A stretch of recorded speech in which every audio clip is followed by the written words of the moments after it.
Isaías 1, a partir do versículo 11. Você já abriu? Solte um amém aí bem alto.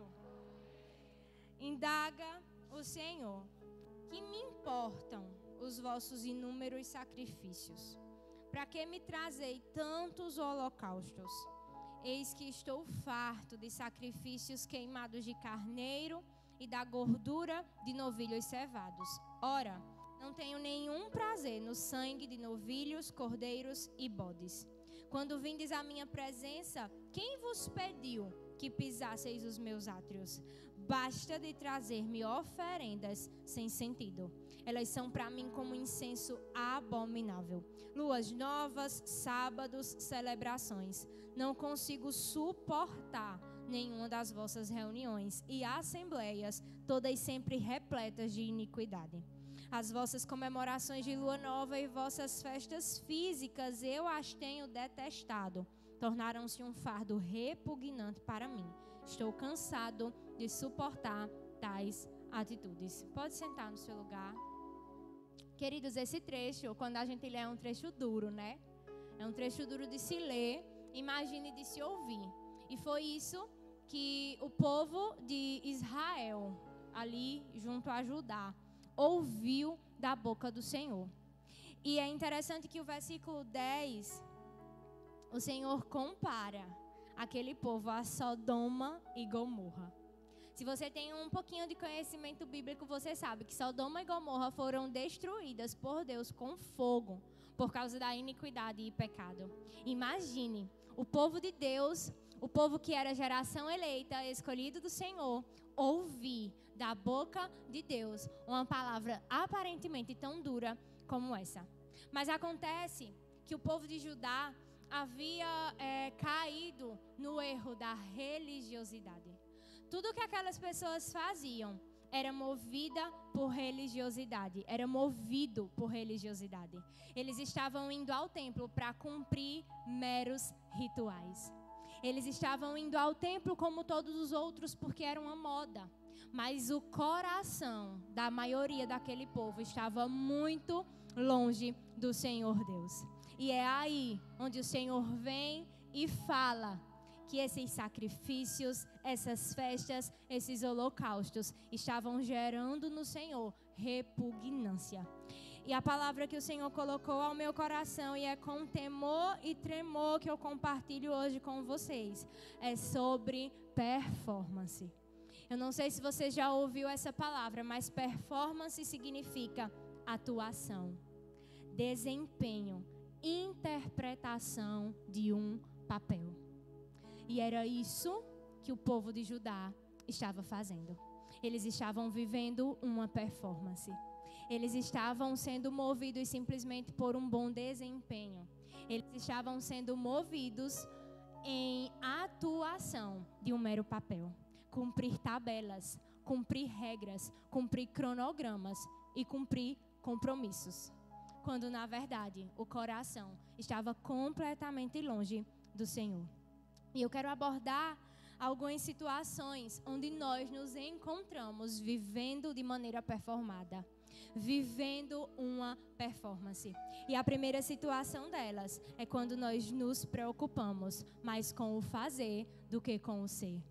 É quando nós nos preocupamos mais com o que as nossas mãos vão produzir do que com o que somos perante o Senhor. É quando nós nos preocupamos com o resultado do nosso trabalho mais do que com o nosso relacionamento com o Pai. E eu quero te levar lá para Mateus 23 e nós vamos nos deter um pouquinho nesse trecho, Mateus 23, a partir do versículo 3. Não é porque sou eu que estou aqui, mas eu peço que você tente se concentrar. Eu sei que é tudo muito novo. Aqui é um pouquinho mais quente, as crianças estão por aqui e tem barulhinho. Mas se a gente tentar, fizer um esforcinho para se concentrar, a gente consegue. Mateus 23, eu disse Mateus 23? Então quem abriu errado fui eu. Mateus 23, verso 2, na verdade. Vamos começar do verso 2. Os escribas e os fariseus se assentam na cadeira de Moisés. Fazei e obedecei, portanto, a tudo quanto eles vos disserem. Contudo, não façais o que eles fazem, porquanto não praticam o que ensinam. Eles atam fardos pesados e os colocam sobre os ombros dos homens. No entanto, eles próprios não se dispõem a levantar um só dedo para movê-los. Tudo o que realizam tem como alvo serem observados pelas pessoas. Por isso fazem seus filactérios bem largos e as franjas das suas vestes mais longas. Amam o lugar de honra nos banquetes e os primeiros assentos nas sinagogas. Gostam de ser cumprimentados nas praças e de serem, pelas pessoas, chamados Rabi, Rabi. O farisaísmo era um segmento religioso do período de Cristo. E todas as vezes que você se deparar com essa palavrinha, farisaísmo, ainda no meio cristão é muito falado, você não mais vai pensar em uma religião em si, mas você vai pensar em uma série de condutas que fazem com que muitas vezes nós, mesmo dentro das nossas igrejas, mesmo caminhando com Jesus há tanto tempo, cheguemos a tomar algumas atitudes farisaicas. E no que consistia o farisaísmo? Um grupo religioso, legalista, extremamente religioso no sentido mais literal da palavra. E eles haviam tomado um lugar na sociedade que não havia sido dado por Deus, não havia sido concedido por Deus. É tanto que Jesus diz: os escribas e os fariseus se assentam na cadeira de Moisés. A cadeira de Moisés, queridos, dentro do templo, era como se fosse o simbolismo, a simbologia do lugar que seria ocupado pelo Messias. É tanto que tem um trecho aqui nos evangelhos que Jesus ele senta nessa cadeira, ele fala algumas coisas e ao final de tudo ele diz amém. Porque o amém, o assim seja, confirmava naquele momento que Jesus era o Messias. E após essa atitude de Jesus acontece uma série de alvoroços, porque nós sabemos que o contexto judaico não aceitou Jesus como Messias. Mas voltando aqui para o contexto da nossa mensagem, eles haviam tomado esse lugar. Eles se assentavam na cadeira de Moisés. Eles haviam se colocado em uma posição de superioridade e uma autoridade com relação ao povo que não havia sido dada por Deus. Eles consideravam justo, eles consideravam justiça o exterior. As atitudes exteriores, o que era visto pelas pessoas. E além disso, eles ignoravam a condição interior. Eles ignoravam a condição do coração. Ditavam regras e normas, mas não as praticavam. Ditavam regras e normas para serem seguidas pelas pessoas. Por isso que Jesus diz, eles atam fardos pesados, os colocam sobre os ombros dos homens e eles não fazem o menor esforço para carregar esses fardos. Eles ditavam regras, eles ditavam normas, mas eles não seguiam o que eles ditavam. Eles não obedeciam à lei no tocante ao coração. Eles não obedeciam à lei no tocante aos princípios. E acrescentava ao povo, acrescentavam à sociedade fardos pesados e difíceis de carregar. E eu quero que você se detenha aqui comigo no versículo 3, no finalzinho. Porquanto não praticam o que ensinam. E lá no versículo 6, amam o lugar de honra nos banquetes e os primeiros assentos nas sinagogas. E o versículo 5 nos diz que tudo o que realizam tem como alvo serem observados pelas pessoas. Eles valorizavam o que faziam. Eles valorizavam as obras. Eles valorizavam o que ia ser evidente. Eles valorizavam a performance. E nós precisamos ter muito cuidado para não entrarmos na nossa vida com Deus em uma vida no automático, onde tudo o que fazemos para ser visto. Eu vou para a igreja e eu vou servir, porque as pessoas precisam ver o que eu estou fazendo. Eu vou para a igreja e eu vou pregar, porque as pessoas precisam ver o que eu estou fazendo. Eu vou para as 3 campanhas de oração, consagração e intercessão, porque as pessoas precisam ver que eu sou crente. Querido, quem é o que é não precisa provar nada para ninguém, no sentido de aparência, porque os frutos provam por si só.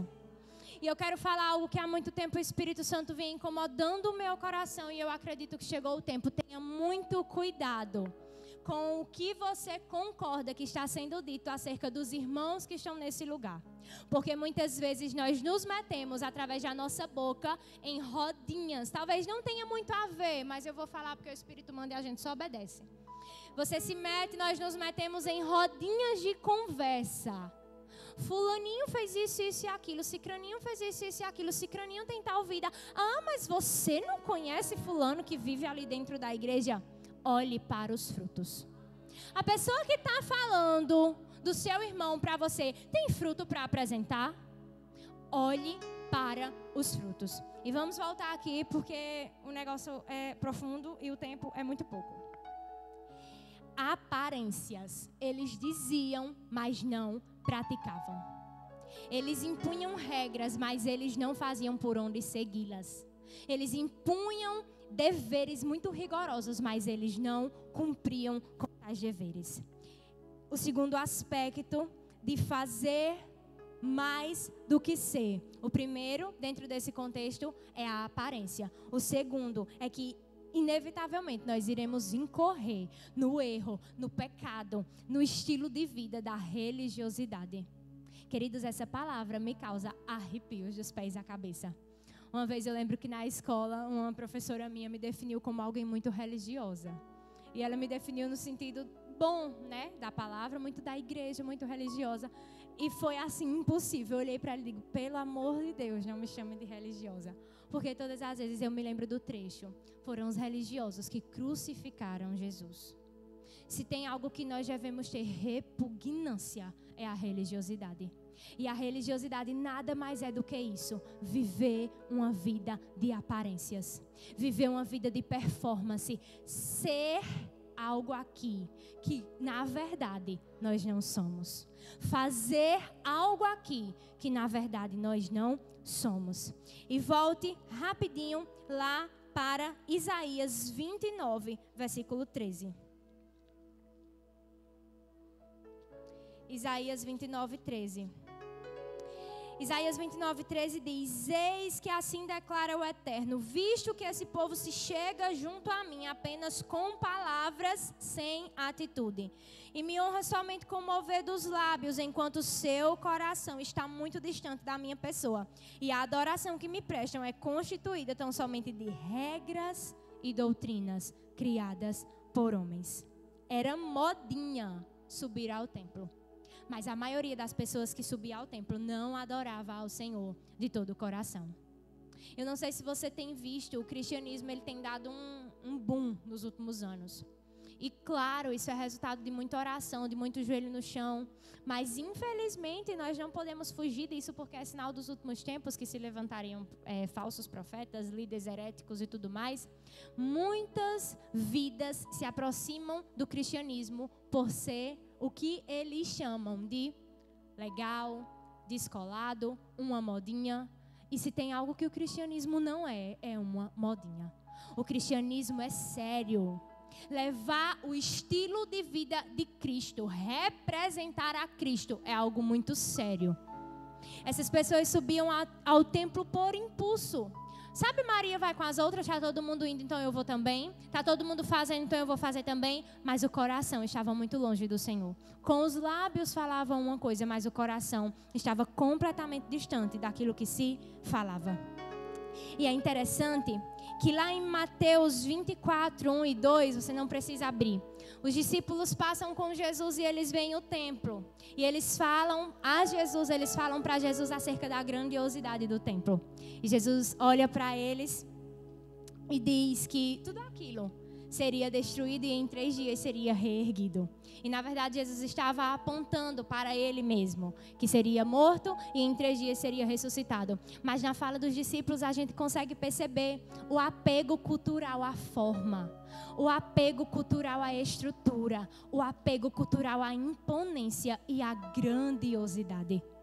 E isso vinha na nação de Judá de longos e longos e longos tempos. E nós precisamos ter cuidado para que isso não nos acometa como servos de Deus, como povo do Senhor. Eles se orgulhavam do templo muito imponente, mas usavam o templo de forma indevida. E eu já estou dando um pulo aqui para os evangelhos novamente. Mateus 21, 12 e 13, e você também não precisa abrir, vamos passar por essas referências aqui, correndo um pouquinho, mas esse trecho é o trecho que Jesus entra, faz aquele juízo lá, aquele ato de juízo no templo, e expulsa os vendedores, expulsa todo mundo, faz uma limpa no templo, e Jesus olha e fala que aquele lugar era casa de oração, mas eles tinham transformado em um covil de ladrões. Quando eu fui estudar o significado desse texto, eu arrepiei dos pés à cabeça e chega a dar um frio na espinha, como a gente diz. Covil é o lugar onde os salteadores se escondem.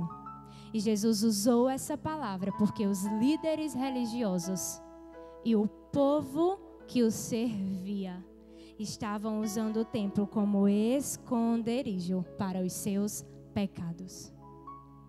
Estavam usando o pátio do templo como covil de ladrões. Estavam encobrindo os seus pecados. Então você está querendo dizer que por eu ser pecador eu não posso vir ao templo? Não é isso. Claro que não é isso. O templo implica em transformação de vidas. O templo implica em transformação do estilo de viver.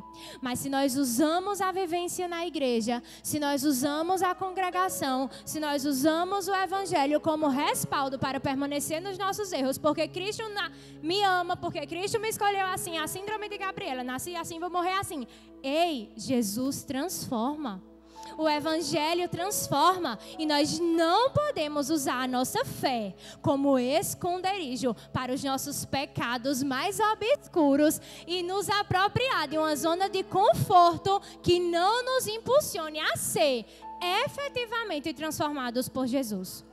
Se sua vida não mudou 1% desde que você conheceu Jesus, reavalie o seu cristianismo. E não reavalie Jesus não, porque Jesus é imutável. Reavalie você, eu reavalie a mim. A Bíblia continua surtindo efeito. O evangelho não muda, continua sendo poder de Deus para transformar o homem. Mas infelizmente, quem não aceita ser mudado somos nós. E seguimos usando o templo como esconderijo para os nossos erros e pecados. Eles tinham alto nível de performance, mas eles não conheciam o mínimo do Deus o qual diziam servir. E eu te comprovo isso em Mateus 22, 29. E agora eu quero que você abra. A performance nos faz viver uma vida de engano. A performance nos faz viver uma vida de engano. E como fugir da performance? Quebrando o meu e o seu orgulho. Mateus 22, 29. Então Jesus lhe esclareceu: vós estáis equivocados por não conhecerdes as Escrituras nem o poder de Deus.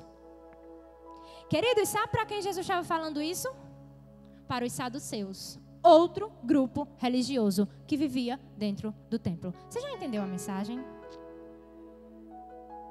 O erro está no templo? Jamais. O erro está em nós. O erro nunca estará na igreja que você congrega. O erro nunca estará em outros. O erro jamais estará na palavra. O erro está em nós. Nós precisamos baixar a nossa cabecinha, reconhecer o quão carecidos somos da glória de Deus e aceitar o tratamento e a transformação que o evangelho é poderoso para causar em nós. O segundo aspecto da performance é quando nós alimentamos um desempenho impecável em público, que não é resultado de uma vida no secreto. Eu costumo dizer aos meninos do Jovec que o secreto sustenta o público e não o contrário. A ordem não pode mudar. Se você entrega aqui, você tem que entregar porque você cava poços profundos em direção à água viva que é Jesus. Sabe onde? Em Mateus 6, que diz: entre, feche a porta do seu quarto, ore e o Pai que está em secreto lhe recompensará. O público precisa ser resultado do secreto. Jamais o contrário disso. Alimentar um desempenho impecável no público, quando no secreto estamos longe disso. E eu quero te levar para Mateus 23, 27 e 28. Ai de vós, doutores da lei, fariseus e hipócritas. Eu acho engraçado que em nenhum momento Jesus fala para ralé, assim. Os pecadores lá que vivia fazendo todo tipo de coisa que todo mundo achava ruim. Não é para publicano, não é para prostituta, não é para ninguém. É só para a galera que se escondia na religião. As palavras mais duras para essa galera que usava a religião como pretexto para continuar em uma vida de erros. Ai de vós, doutores da lei e fariseus hipócritas, porque sois parecidos aos túmulos caiados, sepulcros caiados, com bela aparência por fora, mas por dentro estão cheios de ossos mortos e toda espécie de imundície. Assim também sois vós. Exteriormente pareceis justos ao povo, mas vosso interior está repleto de falsidade e perversidade. Exteriormente pareceis justos ao povo. Exteriormente, visivelmente, aparentemente. Isso é o que? Performance. Sepulcros caiados. Lápides do cemitério. Aquelas lápides maravilhosas de famílias ricas, né? Que a gente vê com granito, com não sei o quê, papapá, ppp. Mas o que é que tem dentro, querido? Osso, carne sendo comida por bicho. Podridão, imundície. E era a isso que Jesus... Eu não estou falando aqui de nenhum apóstolo, não. Eu estou usando palavras do próprio Jesus. Os apóstolos foram divinamente inspirados, mas aqui o negócio é tão sério que era Jesus que falava. Os apóstolos depois foram reproduzindo o que ele já tinha dito. Jesus comparando quem vivia uma vida de performance a sepulcros caiados. E é por não querer que você seja comparado a um sepulcro caiado que eu estou te falando tudo isso. É por não querer me ver comparada a um sepulcro caiado que eu desejo que essa mensagem entre primeiro em mim, transforme primeiramente o que está em mim, mude primeiramente o que está em mim, para depois chegar até vocês, porque precisa ser dessa forma.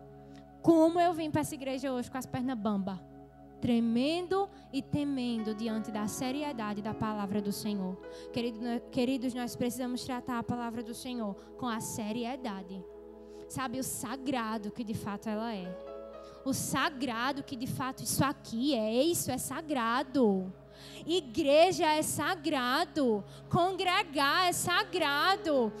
Viver em comunhão é sagrado. Tem herege aí dizendo que você não precisa vir para a igreja. É mentira. Me prove na Bíblia que não precisa. É sagrado, nós fazemos parte de um plano sagrado de Deus. Efésios 2 ou 3, se eu não se falha aqui minha memória, fala justamente sobre esse mistério sagrado que outrora não havia sido revelado aos profetas, mas agora foi revelado. E o mistério consiste no fato de que por causa de Cristo, judeus e gentios podem ser congregados. E essa congregação se chama igreja. E igreja é o que você é, igreja é o que eu sou, igreja é o que nós fazemos parte. Então vamos parar de dar corda a herege que está aí com milhares de seguidores nas redes sociais, falando que igreja é desnecessário e facultativo. Não é. Você faz parte de algo sagrado e comece a considerar isso aqui como sagrado. O evangelho é sagrado, a igreja é sagrada, a congregação é sagrado. Nós fazemos parte de um plano sagrado. Tão sujos que somos, mas somos escolhidos por um Deus perfeito para integrar esse plano. E tem mais, viu? Sabe o que é que o mesmo trecho fala? Que através desse segredo, através da igreja, através da congregação que o Senhor escolheu, esse foi um dos instrumentos escolhidos por Deus para revelar a multiforme sabedoria dele às autoridades celestiais. Você tem noção de um negócio desse? E nós aqui, tudo desajustado, fazendo parte disso. Querido, se isso não for honra, isso é mais o quê? Se isso não for amor perfeito do Senhor, isso é o quê? Mas a gente fica dando corda à mentira de Satanás e fica entufadinho Porque a igreja, o culto hoje não foi do jeito que eu quis. O culto hoje não cantou o louvor que eu quis. A palavra hoje foi fraquinha. Ah, amados, isso aponta uma vida de performance. Me desculpe ele falar. Isso aponta uma vida de performance. Porque se você mede o evangelho com base nos outros, é porque você ainda não descobriu o que de fato é o evangelho. E sabe onde é que a gente principalmente descobre o que é o evangelho? No nosso secreto. No nosso secreto. E vamos correr, vamos correr, vamos correr. Esses líderes aos quais Jesus ele se referia, eles passavam uns dias nas sinagogas, nos templos. Amados, eram mais de 600 regras que haviam sido estabelecidas pelos saduceus, pelos fariseus e por todos esses grupos religiosos. Mais de 600 regras. Mais de 600 pode, não pode, pode, não pode, pode, não pode, pode, não pode. Mas o evangelho não é sobre somente pode, não pode, mas é sobre relacionamento. O evangelho não é meras regras. A Bíblia não são regras. A gente faz o que faz, a gente renuncia o que renuncia, a gente vive o que vive como resposta de um amor que nos amou, mesmo quando ainda éramos raça caída. Rituais jamais substituirão obediência e corações fiéis ao Senhor.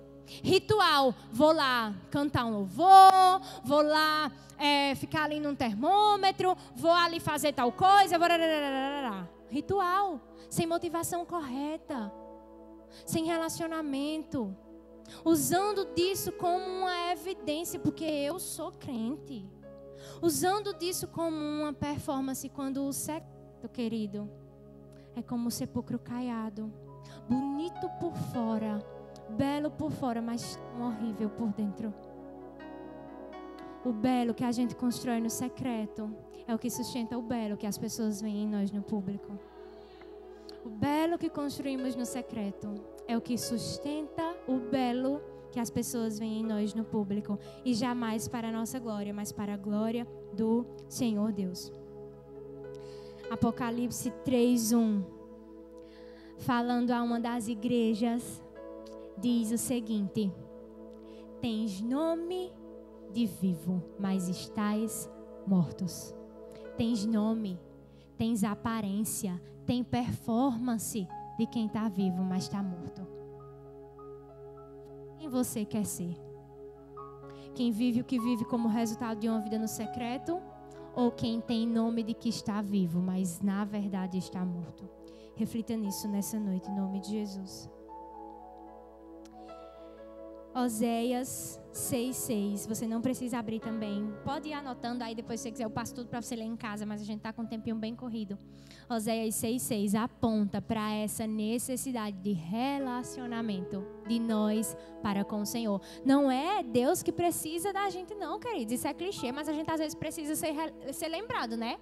Ah, eu vou para a igreja fazer isso. Ah, eu vou porque hoje tem culto, tem que ir. Ai, amado, Jesus não precisa nem um pouco de mim e nem um pouco de vocês. Se eu não estivesse aqui falando essa palavra, tenho certeza que estava alguém aqui sendo usado pelo Espírito Santo, porque foi o Espírito Santo que inspirou.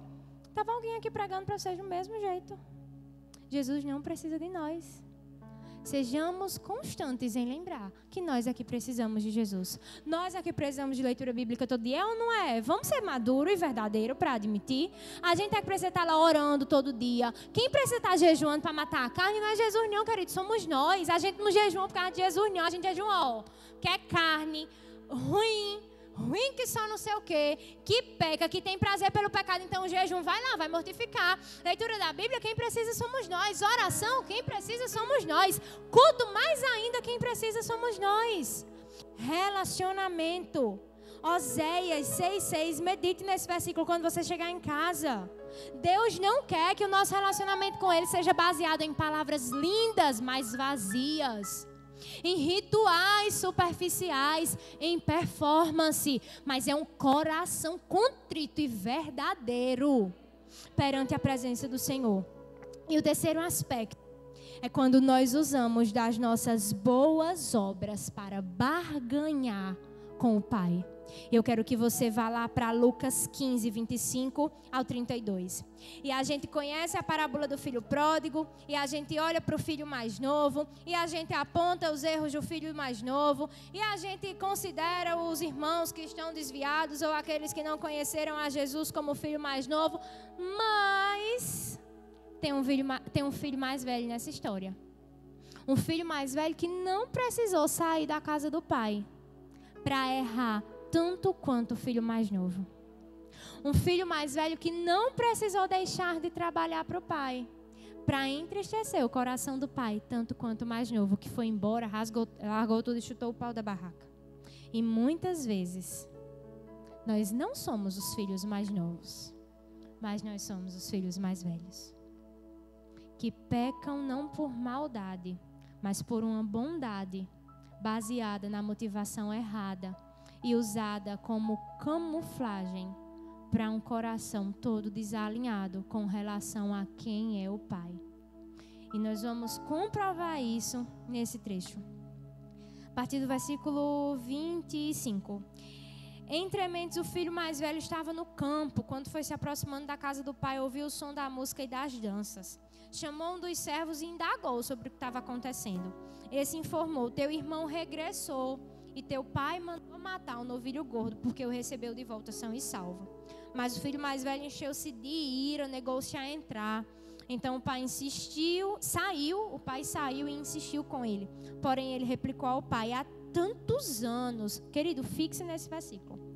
Ele replicou ao pai: há tantos anos tenho trabalhado como escravo para ti, sem nunca ter desobedecido a uma só das tuas ordenanças. Contudo, tu nunca me ofereceste nem ao menos um cabrito para que pudesse festejar com meus amigos. No entanto, chegando em casa esse teu filho, que pôs fora os teus bens com prostitutas, tu ordenaste matar o novilho gordo para ele. Então lhe arrasou o pai: meu filho, tu sempre estás comigo, tudo que possuo é igualmente teu. Porém, nós tínhamos que celebrar muito a volta desse teu irmão e regozijarmos-nos, porque ele estava morto e reviveu, estava sem esperança e foi salvo. O serviço desse filho não passava de uma performance. O serviço desse filho não passava de uma performance. Ele obedecia. Ele trabalhava há anos. O que foi que ele fez aqui no Popular? Ele jogou na cara os anos de trabalho. Há tantos anos eu te sirvo incansavelmente. Há tantos anos eu estou aqui. Poxa, pai, eu não descumpri uma ordem tua. Eu obedeço a tudo. Mas sabe qual era o problema?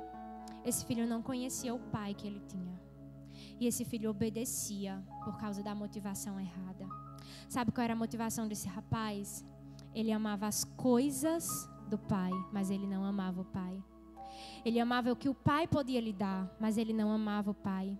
Ele amava o bezerro gordo do pai. É tanto que quando ele soube que o pai matou o bezerro gordo, ele amou esse barraco. Muito parecidos com o que muitas vezes nós nos tornamos. E quando a gente não recebe o que queria, ou quando vê outro recebendo o que a gente queria: há tantos anos eu te sirvo. Sempre fui para a igreja. Li a Bíblia todo dia. Orei todo dia. Eu jejuei todo dia. Qual é a nossa motivação de fazer o que temos feito? Temos vivido uma performance ou temos obedecido por amor? Ou temos nos santificado por amor? Esse rapaz desconhecia tanto o pai que ele tinha, que o pai olha para ele e diz: meu filho, você está aqui comigo sempre. O que eu tenho aqui é seu. Mas aquele menino vivia como órfão, porque ele não conhecia o pai que tinha. Ele amava as coisas, ele amava o bem, ele amava o que o pai podia lhe dar, mas ele não amava o pai. Ele não amava o coração do pai. Ele não havia construído um relacionamento com o pai, mesmo estando tantos anos dentro de casa. mesmo obedecendo há tantos anos, mesmo não descumprindo nenhuma das ordens que o pai havia estabelecido. O filho mais velho era irrepreensível, aparentemente, mas o seu coração estava tão longe do coração do pai quanto o coração do seu irmão. Frequentar todos os cultos, orar, jejuar, ler a Bíblia, não pode ser considerado por mim e por você pré-requisito para a gente barganhar com Deus. Nos tornamos filhos mimados, vivendo por performance, vivendo por aparência. E quando Deus não dá o que a gente pediu, a gente se revolta. Saio da igreja. Agora eu faço tudo que eu não fiz nesses anos, tudinho que eu servi a Deus. Quantos já fizeram isso? E quantas vezes a gente não já teve vontade de fazer isso? Agora eu saio. Agora eu não fico mais. Performance, amados. E é com graça do Senhor nessa noite que eu quero te convidar a avaliar o seu coração. É com temor, tremor que eu avalio o meu coração. Qual tem sido a nossa motivação para obedecer ao Senhor? Qual tem sido a nossa motivação para cultuar? Qual tem sido a nossa motivação para construir uma disciplina espiritual, para ler a Bíblia, para orar, para jejuar? Nós podemos até fazer as coisas certas como esse rapaz fazia, mas ele não fazia com a motivação certa. A questão não é o que fazemos ou o que nós deixamos de fazer, mas como está o nosso coração. Os meus erros não farão com que Deus me ame menos. O pai amou o filho mais novo absurdamente. E os meus acertos não farão com que Deus me ame mais. Deus já me ama. E Deus já me ama, o pai já me ama, não pelo que eu faço. Se você acreditar que o pai te ama pelo que você faz, você vive na mentalidade da lei. E a lei já não... Jesus já veio. Jesus já rompeu o véu. Nós já vivemos debaixo da dispensação da nova aliança. Você precisa acreditar que o pai te ama e ponto, porque Jesus morreu por você. E a justificação de Jesus hoje está sobre você. Isso te dá respaldo para sair pecando? Aí é que está. Não. Porque quando nós entendemos verdadeiramente o amor do Pai por nós, a nossa resposta imediata será a santidade. Quando nós entendemos, 1 João 4,19, que nós o amamos porque Ele nos amou primeiro, a nossa resposta imediata e inevitável é a santidade. Eu obedeço o meu Pai, porque, poxa vida, Ele me amou tanto. Não tem como eu não obedecer. Eu obedeço o meu pai, eu faço o que o meu pai pede, porque Ele me amou tanto. Ele deu o seu filho por mim, que não tem como eu fazer outra coisa, que não tem como eu agir de outra maneira, que não tem como eu buscar a santidade. A santidade é uma resposta ao amor. A santidade é uma resposta à compreensão do amor. A performance nos prende a essa mentalidade escrava. Escrava. E aqui já daria outra pregação que eu não vou pregar hoje, é claro, que eu já estou com o tempo no limite. De que somos amados porque fazemos tal coisa. De que somos abençoados porque fazemos tal coisa. E é aí, quando as coisas não saem do jeito que a gente quer, que a gente se revolta. Porque eu estou fazendo. Mas não é sobre fazer. É sobre coração. É sobre relacionamento. É sobre santidade em resposta ao amor. Lucas 15, 32. Tudo o que eu tenho é seu. Tudo o que tenho é seu. Diferente do irmão mais velho de Lucas 15, nós temos um irmão mais velho que, mesmo enxergando o pior de quem nós somos, e mesmo enxergando o pior do que fazemos, e mesmo enxergando o pior do que somos, resolveu dar a sua vida em nosso favor. O nosso irmão mais velho é Cristo.